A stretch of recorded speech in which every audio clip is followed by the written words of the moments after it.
What's really good? What's really good? What's really good? Welcome back to another Wednesday night with the Sanchez Show. As always, I'm your host, Eric Sanchez, aka Legend in Two Games. Make sure you guys are subscribed to the podcast as we go live every Wednesday, 7:30 p.m. And then on Mondays, we're back, Real Fans, Real Talk at 7 p.m. Shoot me a like, shoot me a comment. Make sure you subscribe. All the previous episodes up on the archives. Um, we got a lot to get into. Shout out to the comment section. Shout out to the supporters. The comment section is already buzzing, so we got a lot to get into. But before we do that, I want to start off with a couple news topics. Shout out to the WNBA. Shout out to the women for getting their deal done. I know that I saw that in the comment section, so I guess we'll throw that up first, and that way they'll fall in line together there. Where I saw that at? Here we go. Shout out to Pooh. So I know this is more of a football show, but Eric and Will thoughts on a new WNBA deal. Come on, Pooh. You know we talk about everything: NBA, NFL, boxing, baseball. We're gonna get into all that. Shout out to the women though for getting it done. I was a little skeptical. I'm not gonna lie. They've had a lot of momentum the last couple of seasons. Obviously, Caitlin Clark, Angel Reese coming in. They got Juju getting ready to enter into the league very soon. So I was worried. They also got the new deal with ESPN. A lot of their games are going to be Sunday night throughout the summer, which is a major, major look for them. So I wanted to see them get the deal done. I'm happy they did. Their salary cap has a drastic increase, over $6 million. Previously, I believe they were at 1.5. Now they're at 7 mil on the salary cap. Minimum salary with a drastic increase from 120,000 to 600,000. So I think it's a great look for the WNBA. It's a great opportunity to continue to piggyback off the success they've been having recently. Obviously, like I said, the last couple of seasons with the Aces, with the Liberty have been doing, and then now with the younger group of players coming in, and then also Unrivaled. They built up a lot of momentum in the women's game off of Unrivaled. So I'm happy to see them get that deal done. There will be no stoppage. Their season starts, I believe, May 8th officially. So everything's good to go there. Shout out to Ron Ron. This is where we want to start out because I got a lot of opinions and thoughts on this. USA falls to Venezuela 3-2 in the WBC Classic, or final, I should say. Um, yeah, so first and foremost, I think the WBC has been amazing for baseball, and I think it's going to lead to a really good Major League Baseball season this year. One of the reasons I think because the WBC allowed players to highlight individuality, the emotions, the swag, the bat flips. These are things that I think Major League Baseball has missed the boat on for quite some time. They don't like to promote the individual stars. They don't like to promote the players in the game. And the WBC allowed those players to show who they are, to express themselves, to bring the emotion to it. And now that it's in your living room, now that the casual consumer of baseball, maybe who didn't know who some of these players were, now that you see it, you can't go back now. This is what you want to see all the time. You want to see the backflips. You want to see the excitement. You want to see the whole team coming out the dugout. I think Major League Baseball will embrace that off of this WBC. It was great for baseball overall. Venezuela being this is their first time they've won it. USA losing in the finals, back-to-back appearances. For USA, ultimately, they got the pitching that I thought they would, and I talked about this on Monday. That's why I thought they should be the favorite going into this game. They got the pitching they thought. Their bats didn't show up. They got 3 total hits. 2 of those hits came in the 8th inning that led to the Bryce Harper game time moonshot to center field. But they didn't manufacture any runs. They didn't manufacture any base runners. They didn't do anything. And I thought it was really telling. John Smoltz, shout out to the broadcast. They talked about it going into the 9th inning that USA had not had a leadoff runner on base since the fourth inning of the semifinal game. So they weren't even working at bats to get a leadoff man on. They were almost starting every inning, 1 out already, hoping to get something going. And when you look at the lack of offense, 2 solo home runs against the Dominican Republic, the 2-run shot in this game, outside of those innings, outside of those 3 home runs, their offense did absolutely nothing. It was a disgrace for them to lose in this manner. They went down, I thought, very, very lackadaisical. They didn't put forth the greatest effort in these 2 games, and they were lucky to beat DR. I talked about that on Monday. I thought DR shot themselves in the foot with some bad base running. I thought DR was the better team in that game before the game and even after the game. But bad base running is what ultimately did DR in. For the United States, again, you're talking about 2 innings where they produce runs in these last 18 innings of baseball. It can't happen, not with a lineup like they have. Aaron Judge was terrible again offensively. Byron Buxton started in center field. He really gave them nothing. I know they went to Pete Crow Armstrong later in the game, but they didn't have that bad in the lineup. Gunnar Henderson, who did not start this game, I was a little surprised. I understood why you would go with Bregman because he's a veteran. But Gunnar, because of the at-bats that he had in that semifinal game, I thought that's where you should have started and kept him in the lineup. They didn't go with them. They didn't get much. I mean, Schwarber didn't do much. Again, outside of Bryce Harper, that was his only home run in the tournament. Outside of that, they went down really weak against Venezuela, and Venezuela controlled this game and was dominating most of this game, and it looked like it was going to be a shutout aside from that one swing of the bat. But ultimately, for Major League Baseball, this was a great exposure, great opportunity. They're going to piggyback off this. I think Major League Baseball is headed towards a great season. And I know a lot of people might be casual viewers. 162 games is a long season. So are you going to get the same emotion night in, night out? No, absolutely not. You tune into a Tuesday night game in Milwaukee or St. Louis or Cincinnati, you're probably not going to get this type of emotion, right? But Major League Baseball has two things going for it. I think the WBC and the exposure that their players got from that. And then the other thing that you think that you really need if you want to grow your brand and grow your league, and that's a villain. And the Dodgers the Major League Baseball has a villain in the Dodgers. They haven't had that in quite some time. I think the last time Major League Baseball had that team that everybody was rooting against was probably the late 90s Yankees that were consistently winning. Outside of that, Major League Baseball has had a lot of parity over the last 15, 20 years. So now that you have a team that is back-to-back champions, that continues to spend money in a way that no one's ever seen, no one's ever been able to do it this way, like the Dodgers. With all the star power they have, again, getting more stars onto that team. Ohtani probably the biggest star in the sport right now. With all the pitching they have, being that it's LA, now you have an actual villain to root against. And if you're a casual Major League Baseball fan, you know what the Dodgers have. You know their star power. So now you're going to be interested to tune in to see, can they make history? Can they three-peat? Or will there be a team that can knock them off the championship mountain? So I think Major League Baseball has those two things going for them. I think it's going to work in their favor. I also think going with Netflix, they got Saturday games now on Netflix. That's going to really work for them. Back to my point about ESPN highlighting the women's games on Sundays, that's going to be something to pay attention to. Sunday Night Baseball was a staple of the ESPN lineup. That no longer will be there for ESPN. And I think Major League Baseball actually benefits by moving to Saturdays. Summertime, it's a lot easier when you have gatherings, friends, cookouts, hanging out in the crib to throw the game on Saturday as opposed to Sundays when that's a wind down night. Most people aren't really worried about what game comes on Sunday night during the summer, especially once the basketball players are over.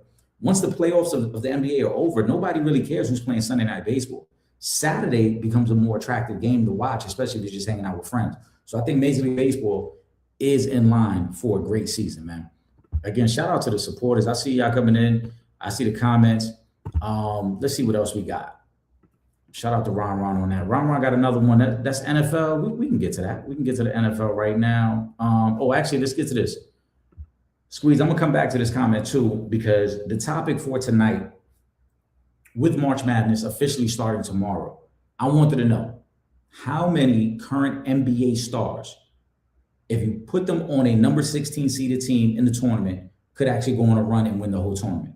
So in the comment section, anybody that's locked in, let me know how many players you think could actually do that. Who are those players? Why? Whatever explanation you want to give to it. But again, how many current NBA players could join a number 16 seed in this year's tournament and lead them to a championship? I think it's far less than people realize, but we're going to see. Squeeze wants to know, shout out to Squeeze, who's in your Final Four, the title game and the winner? So I've got a unique Final Four. I don't think any number one seed makes it to the Final Four. It's going to be one of the rare years we see it. I think there's a lot of parity within the college game, but I also think for these number one seeds, you look, there's a lot of competition to come out of their region. So for me, I got UConn, I got Houston, I got Arkansas, and I got Virginia coming out. Again, it's a crapshoot every night. We know it's a grinded out tournament. It is survive and advance. It really becomes who you match up better with on what day and what game, really. But I think this year the number ones won't make it. I have a couple of them losing in the Elite Eight. So Duke, I think Duke loses in the Elite Eight to UConn. I think Michigan loses in the Elite Eight. But that's what I like. I like UConn. I like Houston. I like Arkansas. I like Virginia. I like UConn and Arkansas in the championship game. I'm going to lean towards Arkansas. To me, Arkansas has all the makings of a team that can go on a deep tournament run. they might have the best guard in the tournament in Darius Acuff. And I know the comment section's already talking about Darius Acuff. This is not no secret. This is not no hot take. He's been probably the best guard in college basketball for most of this year. Definitely within the last month and a half, his name has started to buzz. People were even questioning, should he be the number one pick? So I think they have that going for them. You got to have an elite guard to go on a run, right? They have that. They have the interior defense with Brazil. So I like their team. I like their defense. I like their bench, DJ Wagner coming off the bench. And then most importantly, they have a Hall of Fame head coach and Coach Calipari. So I think they're going to go on a tournament run. I think they're going to win the whole tournament. That's my Final Four. UConn, Houston, Arkansas, Virginia. That's how I see it playing out. But let me know who y'all think. Let me know who y'all expect to see going on a deep tournament run. We're going to see how this all plays out. We're going to have my brother, Will Gordon, joining in the next few minutes. He'll get himself situated. Then we're going to have him on here. Let's see what else we got. What other quick ones we can get to? John, I'm going to get to this one real fast since we're talking about the tournament. How y'all feel about Aiden Holloway arrest? He plays for Alabama. Yeah, he's played for Alabama. He was averaging about 18 points a game. Very unfortunate situation. He got caught on campus with that work. That's what they're saying anyway. They say he had work on campus. The program and the school moved really quickly after he got arrested. He won't be obviously with the team as they go then start the tournament. It's unfortunate though, because not only was he averaging 18 points a game, he was a 40% three-point shooter for the past 2 seasons. He was a guy that if you looked at his draft grade, he was projected to be possibly a late first, early second round pick. Not a big guard, 6'1", 6'2", but a lot of potential because he can shoot the basketball and he can score. So that's why I say this is very unfortunate for his future. I hope that these allegations are not true, because if they are, his career might be over. So we'll see how that plays out, but it's very unfortunate for the young man who I think had a bright future and at least was going to have the opportunity to get to the next level. We've seen a lot of guards with a slim frame who could shoot the basketball still get to the NBA. So I thought he had an opportunity to at least get there. We'll see. Again, shout out to the comment section, man. Greatly appreciate y'all. We rock every Wednesday night, 7:30 p.m. Make sure you are subscribed to the Sanchez Show. Also, next week, not only will I have a Wednesday episode, I'm going to have a Thursday episode. Great friend of mine, Terry Spain. If you follow me on social media, you know Terry and I were covering the Senior Bowl. What was that? Late January, early February was down there in Mobile. He's going to be joining the show as we talk about the NFL draft. And also, he is the official media coverage of the Orlando Storm for the Spring UFL League. So he's going to be joining next Thursday, 7:30 p.m. Make sure you subscribe for that. But with that being said, you know what time it is. You know, it's not only the Sanchez Show, it is the opinionated ones. And I got my brother with me, Mr. Unpopular Opinion, Will Gordon. Will, what's good, bro? What it do, baby? How y'all doing? What it do? Happy Wednesday, everybody. We out here. What's good with you, bro? We out here, man. Good, man. Just chilling. Just, man, on the road a little bit. This past week, trying to get settled back in, you know. That's what it is. What's up, everybody? Man, the comment section is buzzing. We got a lot of great comments, and obviously we got the topic of the night. I've already got some people in the comment section talking about the topic of the night. If, or better yet, how many current NBA players could you put on a number 16 seed in this year's tournament, and could they win a championship? I love it. I love it. Realize. I think it's less than people realize. Yeah. We're going to get to that shortly. Let's get through some of the questions here first. There's one specifically for you that I want to start off there. Uh-oh. Yeah, I like this one from Squeeze because he knows you are the DC native or PG County native, but you're a Wizards fan. So this is for you right here. Will, out of all the high-ranked players, AJ, Darren Peterson, Boozer, Caleb Wilson, Darius Acuff Jr., who would you want your Wizards to draft if y'all had the first pick? That's a good question. With the first pick, the Washington Wizards select AJ double FF. I be struggling. I be struggling with his name. I be struggling with his name like you be struggling with Denny Avdia. Denny Avdia. That's my guy right there. He become Denny BJ. Listen, I butchered his name a million times. You was about to call him Denny Arrivederci out there. I called him everything. But yeah, if we get the first pick, and the reason is like, I ain't gonna talk like I'm a college hoops head because I'm not. You know what I mean? Like ever since, I'm gonna sound old for a second, but ever since dudes, you didn't get to know college basketball players. They don't understand for 3 and 4 years. It was different for me. So it's like I don't really know these guys. Like, I'm not well versed in this being the deepest class in so many years. Like I'm hearing this 10 guys that are worthy of top 3 picks and all this. But all I can go off really is the tape. And what I see is this kid, the master, does have the body for the NBA. He's got the skill set, he's got the quickness, and he's got the athleticism. If he has the heart, then that's the total package. If he's got the heart, then with the number 1 pick, I'm going there. Now, as a Wizards fan, we usually don't have that fortune of landing the number 1 pick. The last time we did was John Wall back in 2010. So when you think about, and it's not like we've been, world beaters. It's been plenty of lotteries we've been in since then. So we can point to last year when we had we were one of the worst records in the league, and we got the worst outcome we could have possibly got in the lottery with landing the 6th pick. So as a Wizards fan, I'm not looking to land the first pick.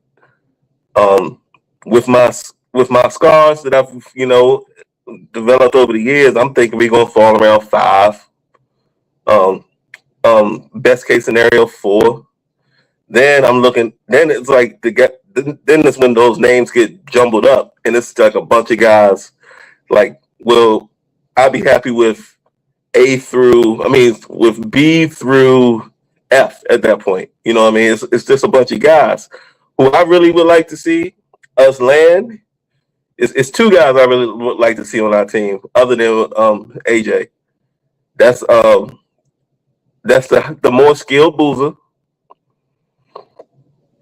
and call it nostalgia's sake, call me whatever. And he's not even projected in the top 10, 15. So I'm thinking like a later. I don't even remember if we got a late first rounder this year or maybe in the second. But I would like Boozer in the first round because we're not getting the first pick. So the best is not going to happen. But later, Elijah's nice, man. I think Elijah's nice. And we need a 2. Elijah Arenas, man. And we need a 2. And I think he can play that 2 or 3 role in the NBA. Elijah, I think, is a super interesting draft prospect because I think he's still raw. Yeah, so the skill is there. You can see the skill. The skill is there. But similar to his dad, he might be raw. Remember early on, Gil was a little raw, especially in Golden State. Absolutely. When he got to Washington and they kind of like took the shackles off him, because Golden State still has some shackles on him. They didn't really let him play. When he got to the Wiz and they let him play, then we got Agent Zero. Then we got Hibachi. Right. So Elijah might be the same way. Elijah, that first year or 2, he's super young. He might be a guy that early on he shows you flashes, but it might take to year 3 until you really see the potential with him. Yeah, that's true. But it's in the same vein, I'd rather bring him on as a I'm talking late. I'm talking You're not late talking first you're talking or late second first, round. Yeah, I'm talking late. I know, yeah. I'd rather bring him on where his dad. He's got the pedigree. He knows what it takes, and everybody likes a good story, a redemption story. Gil was the man in DC for a hot minute, and we all know, what happened and how it all came tumbling down. And for his son to be able to come back to the same franchise that he was once the top of, and then was the absolute basement bottom of, for his son to come back and possibly be part of a resurgence, I think that would be a great story. Like, we love stories in sports. I think that would be a great story. I think he's got skill set. Like you said, he is raw, but he does have the skill set to where you can already see it. If you know hoops, you can see it in him. You know what I mean? And he's not like one of these dudes that just going off his dad's name. Like the Boozer brothers aren't doing that. Kayen's not doing that. Like I love seeing these young guys that actually got hoop pedigree. Matt Barnes kids. It's lots of guys that I'm loving that they actually putting in the work and not just going off their daddy's name and just trying to get into the league just because of who their daddy is.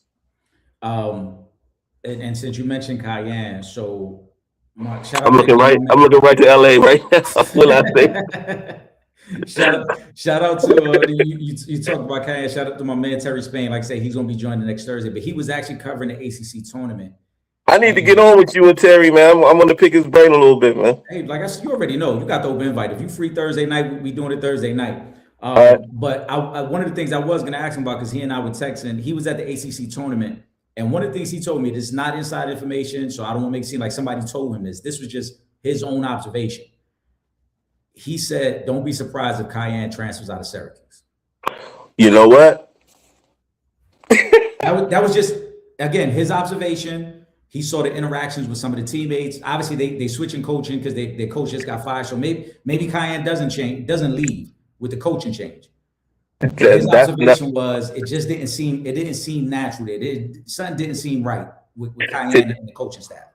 See, that's how I know he's on something, because he's on to something. Because I saw something, and it was like, you know how you see so much stuff during the week. But there was a guy that knows a guy that's close to Carmelo from Baltimore that was saying that Carmelo's not happy with the way they've been handling Cayenne. Like Carmelo's supposed to be gold. You know what I'm saying? The Anthony name. Do you know what happened with his building? Nah, what happened out there? So there's a building on Syracuse campus that it's like an athletic center or something like Yeah, I that. remember he donated all the money out there. Yeah, and it used to be the Carmelo Anthony whatever center. Somebody else donated more money, some old white rich man, and they took Carmelo's name off the building and put the old white dude's name as the big joint, and then under it, it's like featuring Carmelo Anthony. Like Cayenne's out there. That's when it was a wrap. I'm telling you, that's when it was. I saw that and I was like, "Oh, that's foul," but I didn't know it was gonna go that far. Cayenne's out of there. When Cayenne was doing the recruiting tours, I thought then that I didn't think Syracuse would be his number one spot. Like you said, the nostalgia of it, but I didn't think it would be his number one spot because Cayenne had other good programs that were recruiting him. Tennessee was recruiting him because he's close friends with one of the guys that's over there. They play AAU ball together. So I thought a part of Cayenne taking it was almost like my dad has a great relationships over there. I want to kind of live through the legacy over there. But like I said, if they playing them type of games where you're playing with Cayenne's minutes, because we saw that. Remember early in the season, he was playing. Numbers. Yeah, he's not even in. They're taking him out of games late. And I watched when they played the 2 games against Duke. He was pretty much coming in garbage time. They were 20 before he would play. So I'm not sure that's it. I will say this though, Squeeze, in regards to the question about Will that you asked Will about who would he want. My bad. We went off the rails a little bit on that. It's all love, or you know that. Come on. I will say the one guy that I would be most interested in. I love Darius Acuff. I love his game. I don't like Stephen A. Smith already been jumping out the window trying to compare them to Allen Iverson. Like, stop. Don't jump out the window. No, you want to compare somebody to AI? It's the dude you sent me. Oh, yeah. That kid, where he go? What school he go to? What is it? California Baptist, something like that. They got. I had seen him before, but it was a shout out to Philly. Yeah. Philly put out one of them. You know, he be putting out them hype videos. He had put out one a few months ago about that kid, but whoa. Now Darius Acuff, his playing style, who he reminds me of is Stephon Marbury, because he's a strong guard. He plays similar to Steph, especially Marbury, not Steph Curry. Especially if you look at the way he pulls up in the mid range, it looks just like Marbury, the way Marbury used to shoot. But the one guy that I think would be super interesting for you guys, and I think he could play right alongside Alex Sarr, because that's your future, right? Let's not get it confused. Anthony Davis is not your future. No. The one guy is Caleb Wilson out of North Carolina, because all the comps, and I agree, he looks just like a young Kevin Garnett. So that's the kid that got suspended, right? He's injured right now. Oh, he's injured. Okay. Yeah. Okay. His intensity, his skill set, he already has a little mid-range jumper. I think that level of intensity, if you put that next to Sarr, because I don't feel like Sarr is like a very emotional player. Sarge Ain't is got no like, dog in him. yeah, I just do my job. You know what I'm saying? And I do what I got to do. But you're never That's going to a see a fiery personality. that's a European That's in that him. That's a Euro That's European that in him. Euro That's a fact. But Caleb Wilson to me is the one guy. Now I don't know if the Wizards would take him number one. Maybe you don't take him number one. But if you get that 3 or 4 pick and you take Caleb Wilson, I think it's a great value there. Let's get to a couple other questions, man. They want to get our thoughts on this whole Tim Thomas situation. Kenya Martin, Tim Thomas.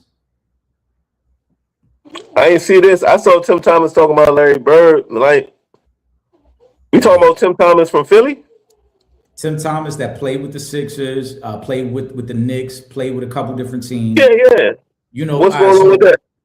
So I know when you and I had the conversation about Draymond Green, when Kenya Martin made the comments towards Draymond Green, and I referenced Tim Thomas, I always said Kenya Martin didn't have that same energy for Tim Thomas when they went at it. Because I remember that scenario. And Tim Thomas, it came up again. Tim Thomas told the story about how he got hurt in a game against the Nets. And one of the, I can't remember who the guy was on the Nets that had kind of reached out to him like, hey, you know, I hope you were good. It wasn't a dirty play. You know, he got hurt. It was kind of a freak incident on the court. Kenya Martin, I guess, had made like some comments about Tim Thomas at that time. That's when he held up a T-shirt or a sign that said "Whiny Tim" and referenced Tim Thomas. Then the next time they saw each other on the court, that's when Tim Thomas has that infamous press conference after the game where he says, "Oh, he's fugazi. You know, he's a fake tough guy. He's one of these NBA tough guys." So Tim Thomas went on to tell the story about how they were both living in the same New Jersey neighborhood, and that he had bumped into Kenya Martin one night. It was either at a restaurant or a club, but he bumped into him and he pressed him. And Kenya Martin wanted no problems. And then the next time they saw each other, Kenya Martin, I guess, tried to act tough because they was around people, and Tim Thomas had to call him out. Like, yo, last time I saw you, you wanted no problems with me. And now that there's a group of people. So the story came back up. If you didn't hear about it, then we'll save the topic because I don't want to get into something that you didn't get to see or Yeah, I ain't know about this though. We'll save it.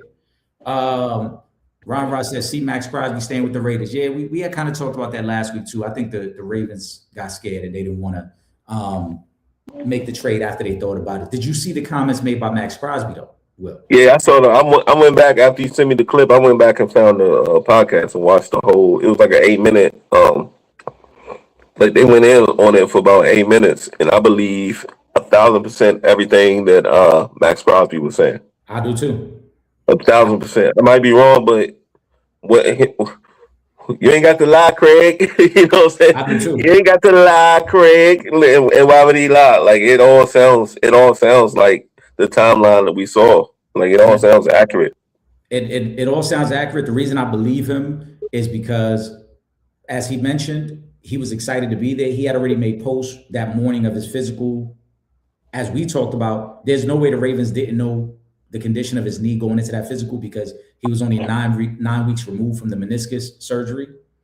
So you would have requested, any competent front office would have requested the medicals to know how his progress is coming along. So you would have already known that. And then, like he said, the energy felt off the moment he meets the head coach and the GM. We've seen plenty of times behind the scenes where these guys, they meet a player for the first time, they hugging, they laughing it up, everybody's excited. So if you're telling me you just traded 2 firsts for me and it's kind of like, oh, hey, what's going on, Max? Hey, how's it going? Yeah, I'm gonna kind of feel like, hold on, do y'all really want me here? Like, what's going on? Right.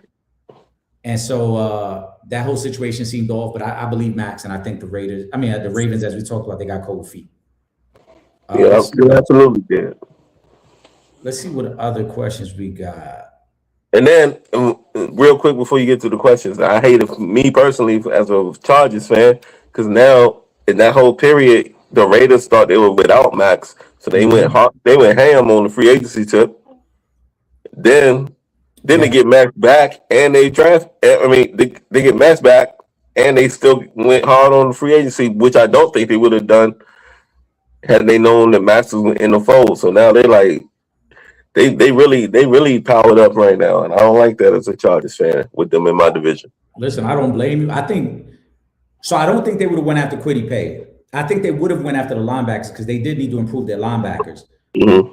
But to your point, I don't know if they would have been as aggressive in free agency because they went and got some good players. They didn't get any standout players. They got good players. But now if you get Max Crosby back, who's an all-pro, now you got depth. Right now with them quality, now it's a lot more depth on that defense. Yep. I don't think they were expecting to have that. I Plus think the they draft. right. Plus They the thought they were draft going to go coming. to the draft with 2 number ones and kind of replenished on the youth side of things and probably target Mendoza and an old lineman or Mendoza and a receiver to try to beef up the offense a little bit. But That's my one saving grace is that they are definitely taking Mendoza number 1, and I'm not sold on him at all. It's unfortunate because I think anytime Mendoza would not have been a number 1, I think, in any other draft. No. This is you put him in Caleb and in Jaden Daniels draft, and who else was in that? Wasn't Bo Nix? Was Bo Nix the year before that? Bo Nix, Michael Penix, they all were in that draft. Caleb, Drake May, Jaden Daniels. He would have been probably like the 7th or 8th quarterback off the board. Not saying that dictates how successful he would be in the NFL, but we pumping him up because it ain't a lot to pump up this draft. Well, no, because the guys that we originally thought were going to be in this draft aren't in this draft. Dante Moore's not in this draft. Arch Manning isn't in this draft. And so now you have a 25-year-old quarterback who I said for a long time, he reminds me of Kirk Cousins. And do you want to take Kirk Cousins with the first overall pick? No way. No. Again, if you you can go get Kirk Cousins today. You can go get him now. Yeah, if you're looking for a decent NFL career right now, if you're the Raiders, go ahead, save your number 1 pick or trade out and go get Kirk Cousins right now, and then get back into that mix of the quarterbacks for next year. I mean, they won't do that. Tom Brady ain't gonna do that. But well, they can't do it because they don't have the luxury. See, like a team like the Jets has that luxury next year because the Jets have 3 first-round picks. So the Jets, they got that ammo. Yeah, they got the ammo. That's why I think it makes so much sense that they went and got Geno because one, Geno isn't a good quarterback. So at the most, Geno's maybe only going to win you 3 or 4 games anyway. But you're really tooling up for next year. I mean, let's call it what it is. What if this is like the first time that a team is going to get a quarterback to do what he did for Oakland? I mean for Vegas. Yeah, for the team. You know what I'm saying? Where he put Vegas in the it's all been mockingly documented that Geno Smith changed the trajectory of 2 franchises single-handedly. Yeah. And maybe the Jets is like we've tried everything else. Let's bring Geno back, see if he can propel us to the first pick. I was going to talk about this too. To me, we're seeing 2 teams that are doing it completely opposite, and it makes sense for one, it doesn't make sense for the other. What the Jets are doing makes perfect sense. You don't, and you and I have watched enough football. You don't rush to draft a quarterback right away when all you got is trash around him. Because then he's going to be bad. He's going to be bad for 2 or 3 years anyway. It's the reason why Sam Darnold struggled with the Jets. There was nothing there. Not to say Sam Darnold is a great quarterback, but you see now when you put Sam Darnold around talent, he's won 14 games back-to-back years. And had he come into the league under a real situation, like with real professionals around him, who knows? Right. What Sam Darnold could be right now. Right. But if you're the Jets, you got 2 firsts this year, you got 3 firsts next year, along with all the other picks you got. Load up on all the other skill positions.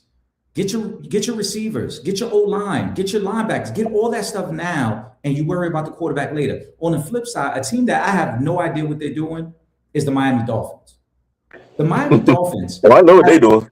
Bro, this is the worst tank any team has ever. They got $175 million in dead cap on their team. What kind of tank job are you doing, bro? It's like they doing, like, you know how you played Madden over the years back in the day, right? You know how you turn off all them penalties and all that, and it don't matter because you're just trying to get through this season until the next game come out anyway. Yeah. You don't care about what the penalties are unless you want an ultra Madden nurses running franchises through like season after season. But I'm just trying to win the game for that year. So I don't care what my penalties are. That's what it feel like the Dolphins are doing with unloading everything that they unloading. Bro. It must be some master plan that we don't know about. Because on the flip side of that, like I said, they got $175 million in dead cap, right? That's the most ever, right? Yeah. Tua, Tyreek, Jalen Waddle, who they just traded, they still owe him $30-something million. Bradley Chubb, who just signed with the Bills, they owe him money. Jalen Ramsey is about to be his second year away from the team. They still owe him $20 million. Damn. Minka Fitzpatrick, they just traded Minka for a Just moved 7th round him. pick, and they're paying most of his salary. Yeah, he went to New York, right? He went to the Jets, and that's for the Jets. That makes perfect sense, right? You get a quality safety like that, and all I had to give up was a 7th round pick, and you're paying most of his salary. And you're paying his salary. Yeah, what they paying, like $4 million? Yeah. If you're the Jets, Right. this is a perfect scenario. So, like I said, $175 million. Every player that I named is playing on another team next season. You're paying these guys to leave, but then on top of that, you give out $67 million to Malik Willis. Why? No, Why are you yeah. signing a quarterback when you got this much dead cap space? And I'm rooting for Malik Willis too, but whoa. You know what I mean? Like, whoa. What we really doing? What we really doing? Too, but this is a prime example of you've been put in a position to fail. It's a terrible organization. You're in a position to fail. Yeah. And then they came out today and said A-Chain ain't available. Yeah, and again, I don't understand why not. He's probably the one guy. If you're telling me, first of all, let's talk about the Jalen Waddle trade, because you and I text on this too, since we're talking about the Another one in my division. Like, I'm not liking the beefing up my division for. That is a terrible, terrible trade. You gave up a 1st, a 3rd, and a 4th for a receiver who cannot stay healthy. He's had 1,000-yard season in his career. This is a guy who cannot stay healthy. But when he is healthy, he's a problem. And he hasn't had a quarterback. I'm going off what I've like. His skill set is pretty good. His best season was that year before Tua started getting all the concussions. When him and Tyreek, that year they was together, that was his best season, individual statistical season. And with Sutton and with Franklin, are we sure Bo Nix is their quarterback though? Are we sure he's a good quarterback? You know what? Bo Nix is. You know what Bo Nix, who he reminds me of, is the kid in New England. Drake May.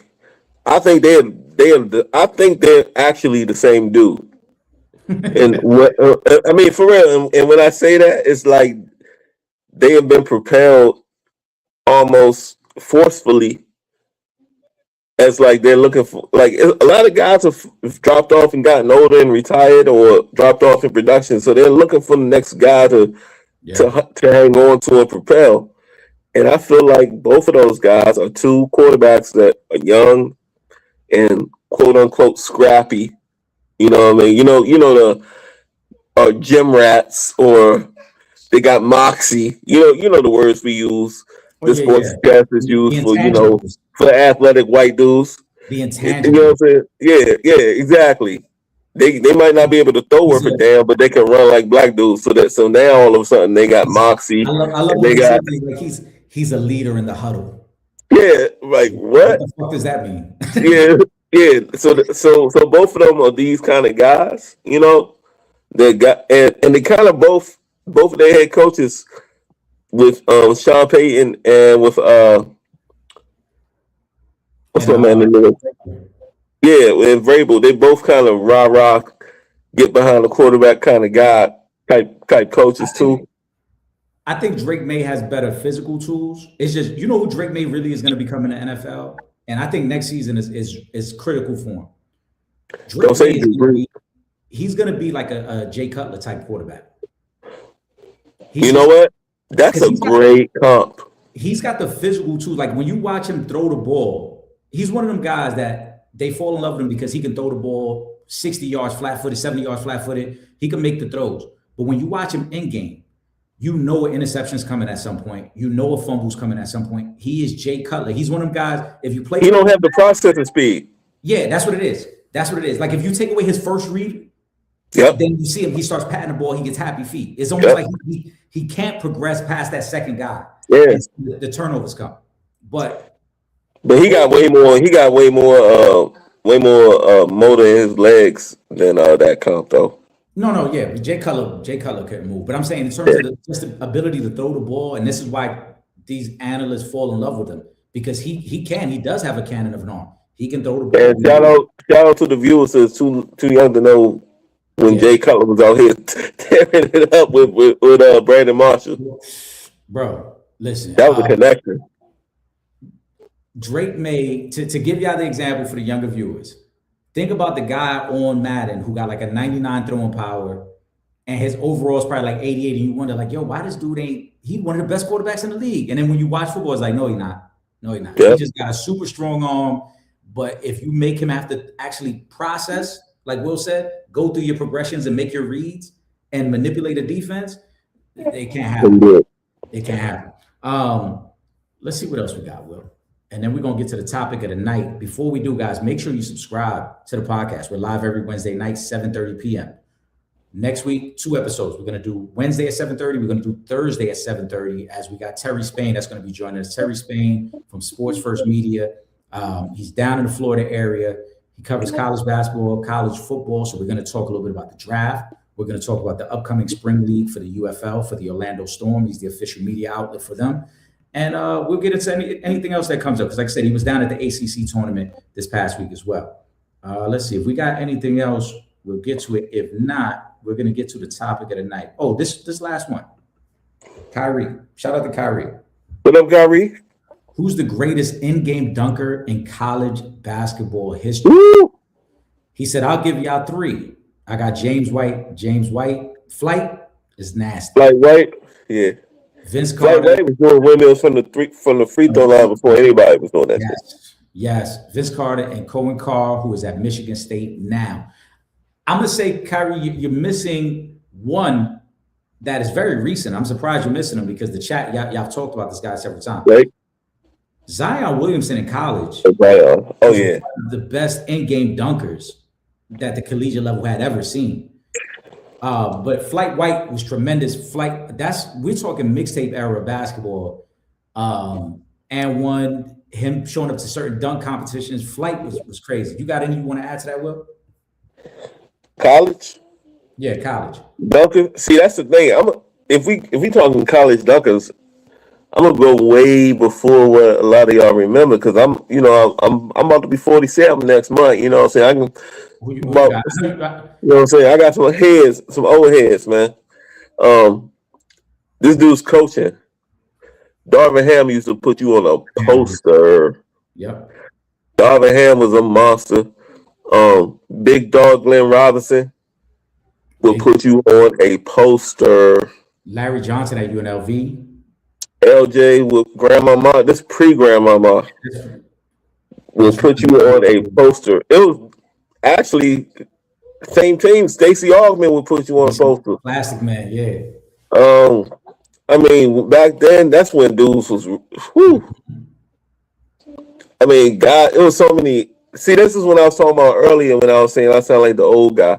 Because when guys used to stay for 3 and 4 years and you used to get to know guys and they developed their game right in front of your eyes, it was just, man, it was such a different product. So, like, as far like new school, you already said Zion.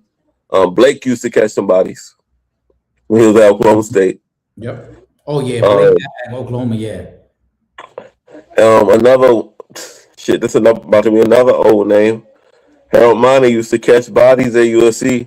When they was calling him Baby Jordan. I had a Harold. Listen, I was. What year did he come out? 93. So I was like 14. So don't hold it against me. But I had a Harold Miner Heat jersey. If you still had that today, that joint be worth some money. Oh man, it was the old school champion joint with the cream print.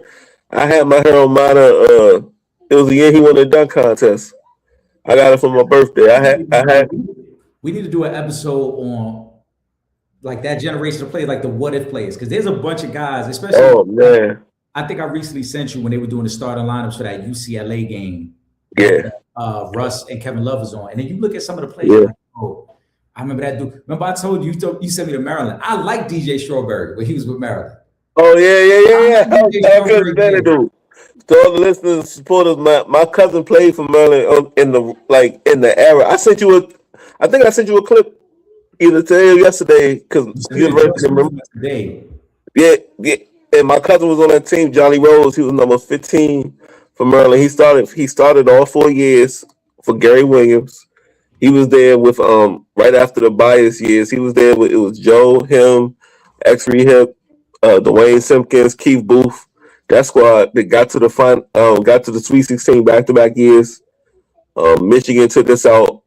I think both years the Fab Five took us out.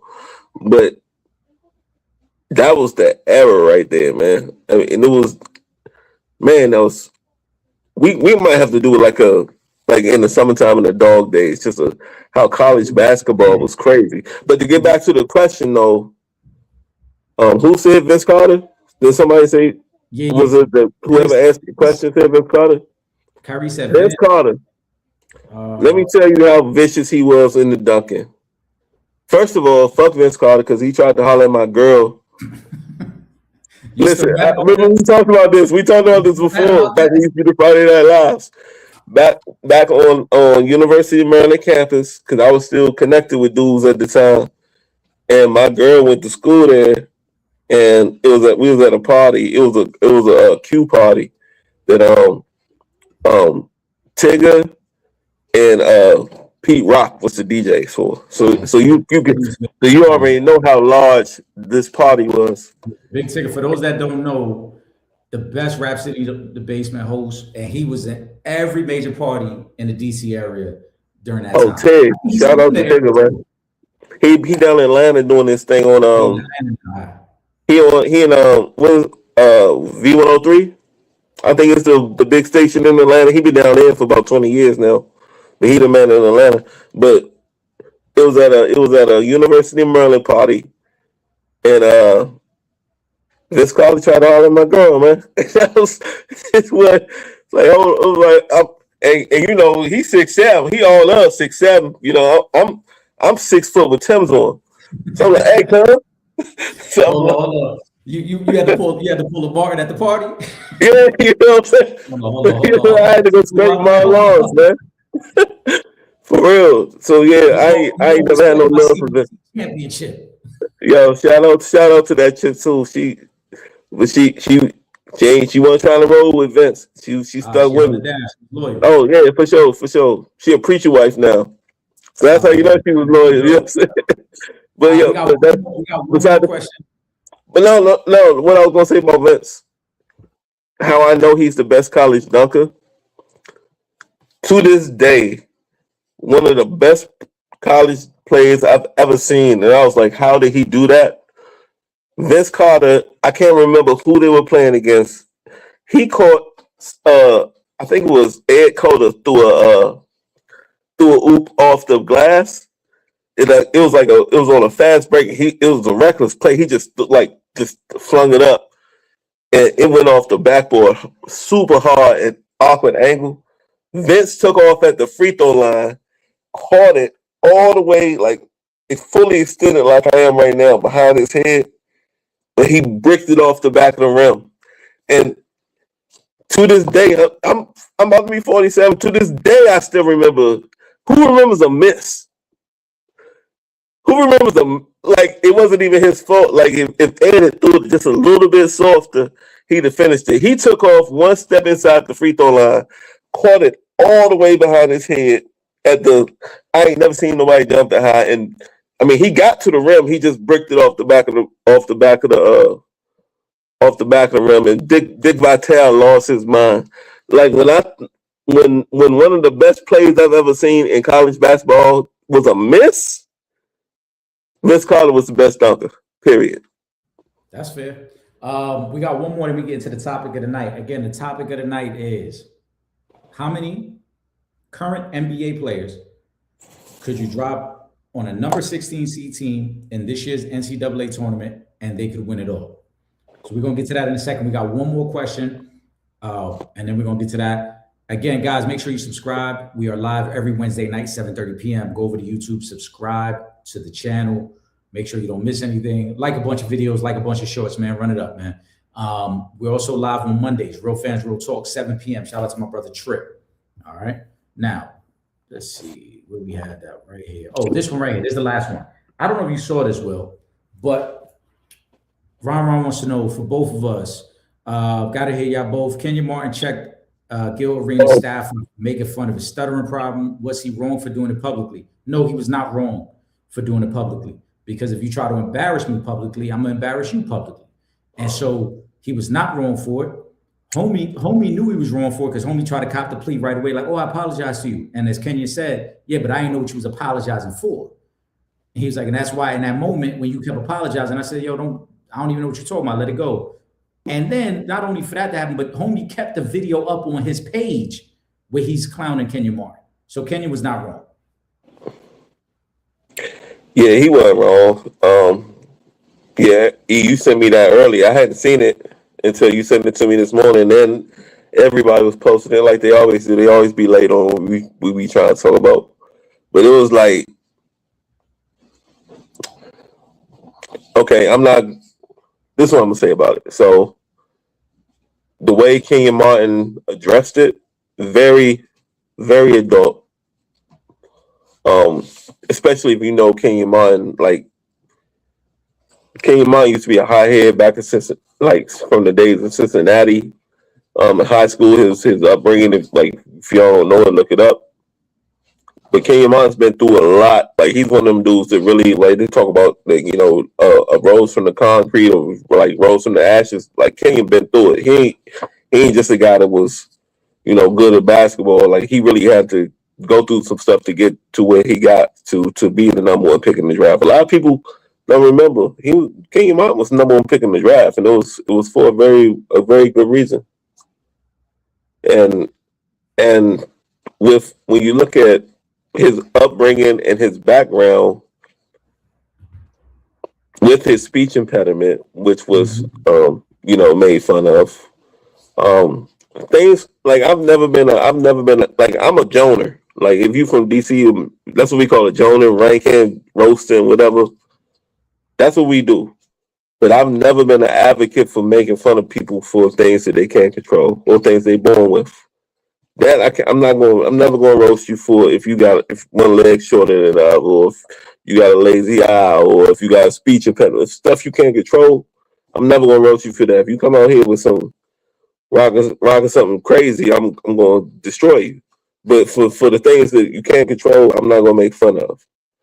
And so that's one aspect of it. And then the other aspect of it, where this is an employee, you know, that according to Kenyon, if you watch the clip, this is an employee that I showed you nothing but love to. Yeah.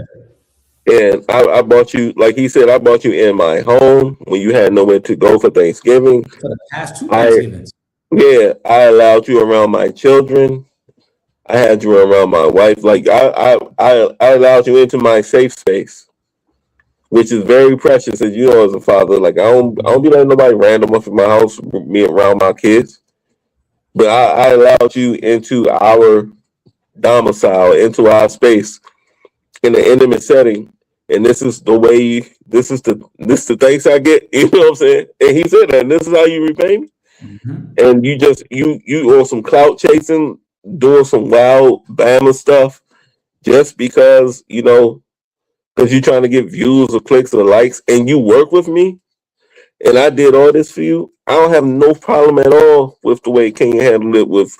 And like I said, if you watch the whole clip, he said, "Hey, whatever his name was, come over here. Come, we need to talk." And just like old boy had no problem, like you said, leaving it on his page for everybody to see. I'm going to address you as a man to man, for everybody to see. He didn't do anything disrespectful to that kid.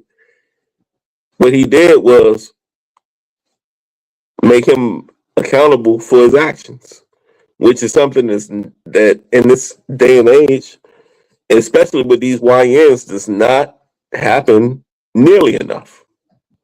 Do I have a problem with what Kenya Martin did? Absolutely not. Now, should he have done it on camera? That's another debate for, like, I don't have, like, that's not for me to judge. What he did was address the situation as a man to a man. Now, if he had done that, if he had that same conversation in private or on camera, I can't dismiss either way because of the way he handled it. You know what I'm saying? Like I don't feel like he was putting on for the cameras.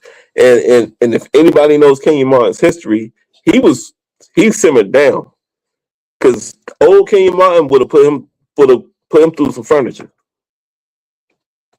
I mean, So Kenyon I have said that no as well. problem with the way he handled it. Kenyon said as well. I have no problem with it, and the reason I'm okay with it being on camera is, like I said, because the jokes, the embarrassment you try to put on me was on camera, and you left it up there for the world to see, those that follow you. And as he also highlighted in the clip, he said you went out your way to talk bad about me when somebody was actually giving me praise. That's what led to the inappropriate joke, where somebody is praising. That's a great point. I forgot about that. Praising Kenyon Martin, and then you go out your way. So that's the ultimate sign of a hater. That you can't even accept the fact that somebody was praising me. You had to try to shoot me down in that moment. So I'm more than okay with everything Kenyon did. And I forgot about that aspect because it was, because in context of it, somebody was saying that Kenyon was the best part of Gil's Arena. Like he was the only voice of reason on the show. And then he said, shit, he can't even get a sentence out. Yeah. And they called him the Stutter King. Was that what he called him? Stutter King? Yeah, that's what set him off. Kenyon was 1,000% right. I saw no wrong in what Kenyon did. And for this generation, I think that's a good learning tool because we talk about it so often. We come from a generation where if you said something, you was gonna get called out on it. You had to stand on that. This generation is so comfortable behind a keyboard and their phone that they think there's no consequences for the things they say. So I think that was a prime example of you said it, so now you got to stand on that. Let's get to the topic of the night. Real quick before we get into that, because I'm getting buzzed over here in the background. Princess, want to say what's up? Hi. Hey, girl, how you doing? Good. Yeah, how was your day? Yeah, Uncle E, what up? It was good. All right. Next time, I'm gonna start bringing my daughter London up here. Y'all gonna say hi to each other. Oh, his daughter named London. That's a pretty name, huh? Wait, isn't that a country? It's a city within. And then my man, my little one, my little man. What's going on, big man? Good. How's everything? Good. That's what's up. I'm happy to see you guys, man. Make sure you keep your dad in line too, all right? All right, y'all. Go play y'all set. All right. Thanks for that, man. No doubt. So you already know we love the kids, man. I'm gonna tell London to come up here with me next time. Yeah, for sure, man. We're gonna get to the topic of the night. How many NBA players put them on a number 16 seeded NCAA team could they go to the tournament? Yeah. Well, I'm gonna let you go first. Now, we're using the whole NBA, current NBA players? Yes. How many players do you think? Now, really, like if we talking about the whole NBA, the top 10, I think anybody in the top 10 might be able to drag their team to the championship. Top 10 NBA players. Okay. The way I think it gets interesting is outside of that top 10, those top 10 players, because what I did was I looked at the guys that are in like the 16 seeds like this year. Right. So you got Howard. One last night. Yep. You got the winner of Prairie View Lehigh tonight. Yeah. What's the other two? Two Trash McGee's. But like when you look, I'm thinking about with these NBA guys who the best players on. The way I broke it down was the best players on each team, and if you took the best player off each team and added that one player to the 16 seed, would they be able to get to the championship? I don't know.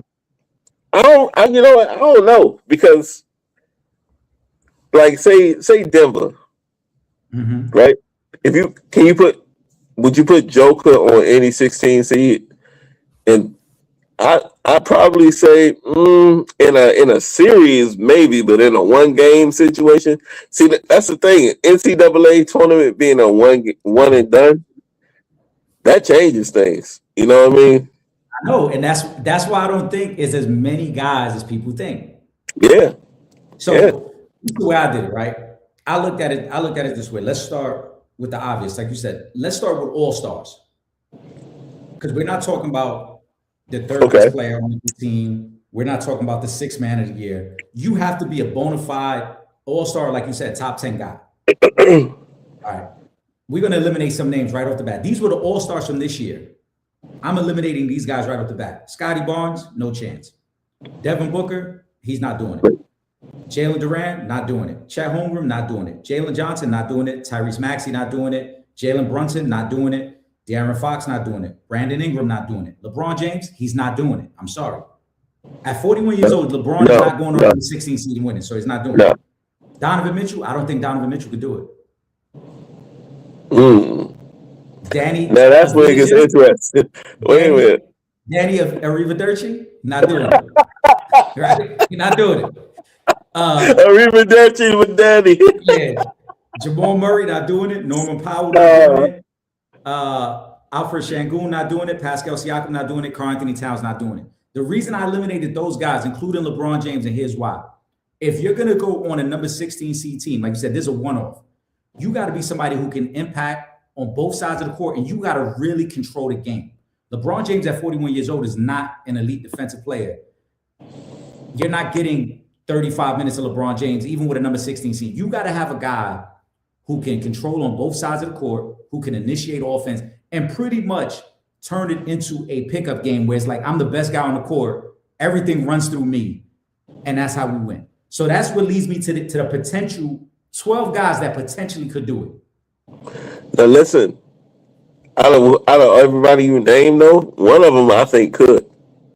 Who? Spider. I'm gonna put Spider as an honorable mention then. Because he could. Because he's one of them dudes. If he gets hot, in the NBA, he could beat anybody. But remember, we talking about winning. You got to go 6 rounds. Okay. Right? On a one-off, I think most of these guys could do it on a one-off. But to say, hey, we're going to go 6 rounds with you leading, you're right. You got to have a Carmelo Anthony type tournament. You got to have a Kemba Walker type tournament where you control the game from start to finish. But see, I think he can give me a Kemba tournament. So we're gonna put Donovan, we're gonna put Spider as an honorable. Yeah, I really like out of everybody that you name, I think he's probably the best built for the NCAA tournament. Fair. Now, those were the 24 All-Stars this year, and then there's 2 that I put honorable mention that were not All-Stars this year: Jason Tatum, James Harden. I don't think Harden could do it. I think Tatum could. So Tatum made the list. These are the 12 guys that I think could impact the game enough where they could be on a number 16 seed and run the table with that number 16 seed because, again, they could control the game and dominate the game. I think Cade Cunningham could do it. Because he dictates pace and everything. Yes, I'm putting Cade down for that. He dictates pace, a complete offensive player, a good defensive player, and again, he's going to control the whole game. Yep. I think Anthony Edwards could do it. Ant-Man for sure. He was my number 1, actually. He's elite. He was my number 1. He's elite on both sides of the court, and again, can control the game. I think Jaylen Brown. Hold on. I think Jaylen Brown and Jason Tatum could do it. I'm gonna mute your mic. Handle your business, Will. I think Brown and Tatum out of Boston, I think they both could do it. Again, you got to be able to control it. You got to be able to be an elite defensive player on both ends of the court, elite player on both ends of the court. So I think Tatum and Brown could do it. Yes, Steph could Brown for sure. I think Steph could do it. Oh yeah, Steph.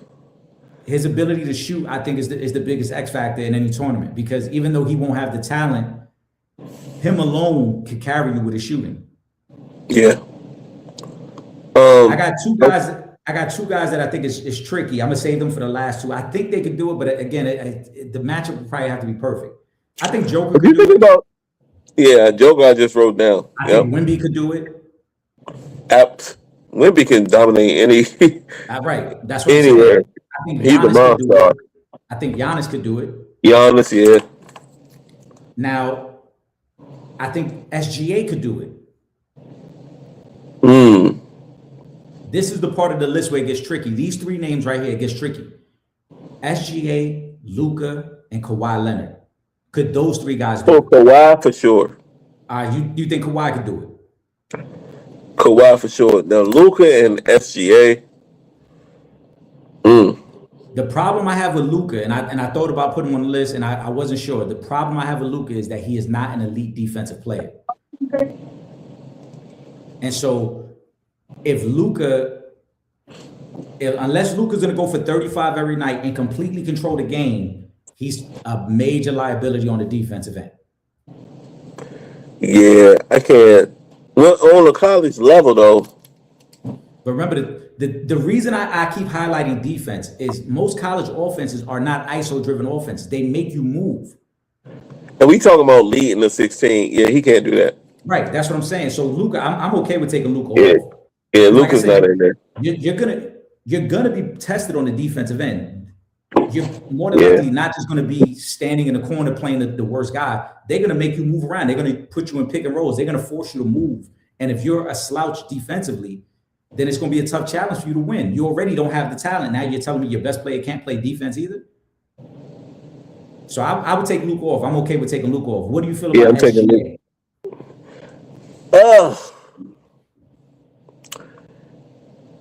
I don't think so. I really like.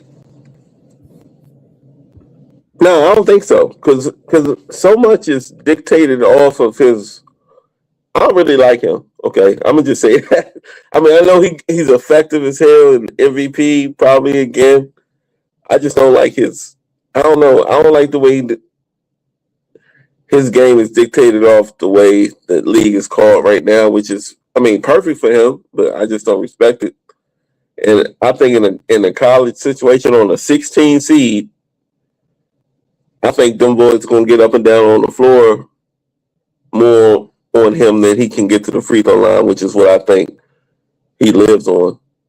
So I'm not rolling with him on a 16 seed to get me to a championship. No, SGA's coming off the list. I'm taking him off. So SGA or Spider, which one do you have more confidence in? Spider, because I think Spider's a volume scorer, and that if you get a 8-minute stretch out of a volume score in a tournament setting in the NCAA's, and he's not a slouch on the defensive end, and he makes you. Yeah, I'm more of a fan of Donovan Mitchell's game than I am the MVP. That's just me. I don't know. A lot of it, I feel like a lot of it has to do with the way he's officiating in the NBA. That plays a factor in it. I'm not going to deny that. But I still feel like he's a better defensive player. You know who else? This is going to be. I'm Mr. Unpopular Opinion, right? You know who I think could get the right 16 seed to a championship? Who's that? Russ? Nah. Russ don't shoot the ball well enough. Nah. He don't shoot the ball well enough. Remember, think about all the guys we talk about. These are all guys. But he do everything else. If I put him on High Point, let me put him on High Point, right? Who has a dude that has 70 made threes and 4 made twos. That's a real stat. Okay. Let me put Russ on that team. Here's my problem. Here's my problem with Russ. Here's my problem with Russ in that setting. Like I said, college defenses, right? If you're putting him there and he's a non-factor to shoot the ball from 3, they just sag off him. And then the assist game isn't as effective for him. All these other guys we talk about, these are guys who can actually shoot the ball, so you have to respect them, and it allows them to become playmakers. Russ doesn't give you that. So to me, that's why I don't think he could do it. Because again, we're talking, you got to win 6 rounds. We're not talking about could a 16 beat a 1. Yeah. Because if we're just talking about a 16 beating a 1, not only do all these guys, I think most of the NBA All-Stars could do that. For a one-off, Jalen Brunson could take a 16 seed and beat a number 1. For a one-off. To do it 6 rounds, I think that's where it gets tricky for Jalen Brunson. That's where it gets tricky for a lot of guys. But if you're telling me 6 rounds, Russ got to do it, I don't think he could do it for 6 rounds. Could he do it for 1, maybe 2 rounds? Yeah, he probably get a team to a Sweet 16. Yeah. So I I don't think think beyond that. right now, real count, I got about 10 guys. Right now, what we got? We got Cade, we got Ant, we got Jalen Brown and Jason Tatum. We got KD, Steph. we got Kawhi. That's 6. We I got don't know if KD can. I don't know if KD can take a team to a. so KD was another guy I was going to ask because I don't think KD's elite defensively, and I wonder Right. how the problem with KD might be the problem that we're seeing in Houston right now. As great as KD Actually, is as great as KD is as a scorer, when he has to initiate the offense, it doesn't look as good. he's in though, because I'm thinking about if he's playing college teams. Like they won't KD's stop him, right? KD's 7 foot. Yeah, KD's 7 foot can shoot from anywhere. Ain't nobody in college stopping him. I just like So I said, yeah, I have he's him on the in there. list. He's in there. Yeah, I have him on the list. I just like I said, it gets. I'm not as confident in KD as I would be in Ant-Man, but KD could do it. Yeah, he's in there. So that's 6. We got Steph. That's 7. We got Joker, Wimby, Giannis. That's 10. And then we went back and forth on SGA and Spider. So we pretty much saying 11 guys. Kawhi's in there. Yeah, I said Kawhi. Cade, Oh, you got him? Okay. Cade, Ant-Man, Jalen Brown, Tatum, KD, Kawhi. That's 6. Steph is 7. Joker 8. Wimby 9. Giannis 10. And then we went back and forth on SGA and Spider. So ultimately, we're saying about 11 guys could do it. Yeah, off top, I can't think of nobody else. Nah, And I'm forgetting. that's why I started with the All-Star list because pretty much the All-Star list is going to dictate the best players in the league. Yeah, We know there was a couple All-Star snubs, but for the most part, these are the best players in the league. And then Tatum wasn't an All-Star this year. Harden wasn't an All-Star this year. But we don't think Harden could do it. We already said Tatum could do it. Who? Dame. Nah, Dame can't do it. Dame I'm can't. trying to think of names that we didn't bring up. And I'm not using, listen, for the people that's tuned in, I'm not using the logic of what they did in college. We're talking current players, where they're at right now. Basically, the mature version of their NBA game. Could they go back, take a 16 seed? Because I'm not going to use the logic of like, well, when Cade was in college, he didn't win the championship. Yeah, Cade was 19 at the time, 18 years old. There's a lot of 18-year-olds who lose in the tournament like that. I'm not holding that against him, but this is probably the most mature version of Cade Cunningham right now. If he can't go back and lead a 16 seed, then he's probably ain't the all-star that we think he is. He's not an MVP candidate. That's what it comes down to. I think the ultimate sign of this list is like the guys we talk about is pretty much the guys we talk about as MVPs of the league, like the very best elite of the elite in the league. Yeah, could any of the young dudes could Cooper Flag could Ja could you know what I'm saying? These young dudes, I don't have no faith in to carry a 16 seed to the championship. Nah. Like that's an interesting topic, man. That's why I love that shit, man. We're gonna say, Like, but see, the reason I wouldn't include Cooper Flag is because if that's the case, then Cooper Flag should have led Duke to a championship last year because that was a great team he was on True. last year with Concanoople, sorry, and they didn't win a championship. So you telling me 1 year later he's more mature to lead a 16 seed? Nah, he can't do it. I also think too. I mean, aside from Wemby, if you think about all the guys we talked about, aside from Wemby, all these other guys have either won a championship or been to a conference finals. And Cade too. Cade's the other one that hasn't. But Ant-Man's been to 2 Western Conference finals. Jalen Brown and Tatum, we know they won a championship and they've been to 2 finals. KD's been to the finals. Kawhi's won finals. Steph's won finals. Joker, Giannis. So that's the other interesting part. Like I said, we're talking about guys who have done it at the highest level. So now for them to go back to college and lead a 16 seed, that's light work for them. That's why I wouldn't include Cooper Flag in the conversation because Cooper Flag couldn't do it in college yet. He hasn't done it in the NBA. So to think he would take a lesser talented team and do it, I don't think he could do that. yeah, that's true. I don't think he could do that. I like this topic, Will. We're gonna get into it. We're gonna have to do This is a good one. we're gonna have to do a flashback episode of like some college names that people might have forgot about. Oh, they didn't really get there that we could. We should, you know what we should do? We should do an episode on guys we thought was gonna be good in the pros that it just didn't work out. Oh yeah. Oh, 'Cause that I list is know, everlasting. like I said, I could probably right now just talking about it, I could name 5 or 6 guys right off the top of my head that I knew. Right Like off top, I thought W Sean was gonna be Respert. who?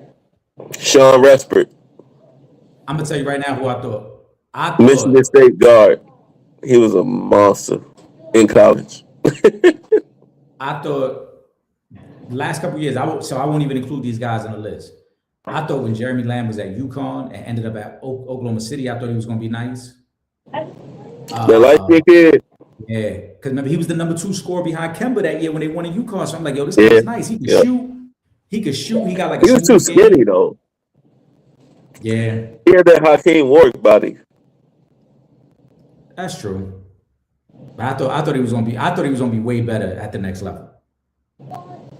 That's a whole episode right there talking about Yeah. college kids. Yeah, we I could, just thought his ability to shoot and create offense was going to be like perfect yeah, for the NBA game. But yeah, we'll save that topic for another one, for another episode. for sure. Well, give me a final thought before we wrap up the night. Final thought for the folks going into it's March Madness time. Don't be dumb and put a lot of money on your bracket because it ain't gonna hit. I've never seen nobody's bracket hit. I've never met anybody's bracket that hit. If you're gonna bet on the brackets, put in a lot of them on small dollar amounts. Don't be putting no $100 on one bracket because if you're gonna do that, just ship me 100. You know what I'm saying? And I'll put your ticket in, but ship me 100 and see which hand fills up better, faster, the left or right. It's going to be the same result. Also, if you're a gambler, I kind of touched on it earlier. I can't remember the kid's name, but if you go look it up, you can see it. This kid from High Point that all he does is shoot threes. He got 70-some 3-point makes and 4 twos made. So if they allow you to put in a player prop on his 3 points made, I say if there's a 5, like for him to make 5, that's all he does is shoot. And in a tournament, he's going to be in the game. So trust me, put it on that.